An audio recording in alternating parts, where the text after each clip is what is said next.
Do you have trouble connecting with your students? Do they lack motivation? Hi, my name is Angela Monroe, and first I would like to welcome you and thank you for joining me today as I discuss with you my 3 top tips for new teachers. So let's begin. Tip number 1. Lay aside your bias. Now, some biases are good, such as eating healthy foods, doing what we need to be healthy, but then there are a lot of biases that are harmful, such as making assumptions about your students. You don't want to do this. You never know what students are dealing with, and just through my recent field experience, I was blown away about how many students struggled in their home life. And I honestly didn't even realize that I had these biases until I went home one day and reflected on the experiences that I had.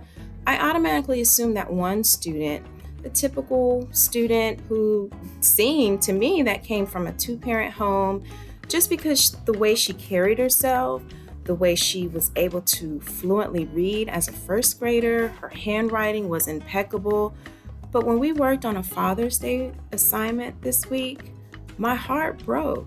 She said to me, "Miss Monroe, I'm going to go see my dad this weekend at his house, and I cannot wait to give him this card." Wow, I could not believe that I automatically assumed that she just came from this typical 2-parent home with lots of money, just living the American dream, where she actually is struggling because her parents aren't in the same home. So it's just very important not to automatically assume, especially when it comes to misbehavior. We never know what's going on in a student's home life. We don't know if these students have younger siblings that, they are having to take care of, or, we send them home with homework, but then there's not a caretaker or another adult to help them with this homework. And then we have these assumptions that, oh, you're just being defiant. No. They're not necessarily being defiant. They are struggling in their home life. So again, just making sure that we take the time to lay aside our biases and get to know our students. Now, this actually brings me to my second tip, building relationships. Building relationships with your students they are vitally important. Why? Because you want your students to know that you sincerely care about them. So how do you do this? Just sometimes simply just giving a small greeting like, "Hey Johnny, how was your weekend? I am so glad you got to go to the park today. I want you to tell me about it later." Or if a student is having a terrible day, "Miss Monroe, I was really struggling on the bus today. Well, Sarah, I am so sorry that happened to you, but we're going to make it a good day anyway." Just something simple as engaging and making eye connection. And even when you're teaching the littles, stoop down to their level and just give them that eye contact and have that great smile on your face and just be really sincere and tell them that you care about them and tell them that you love them.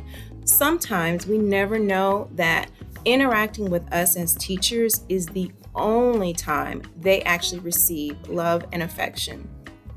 And my third tip, give yourself some grace. I cannot stress that enough.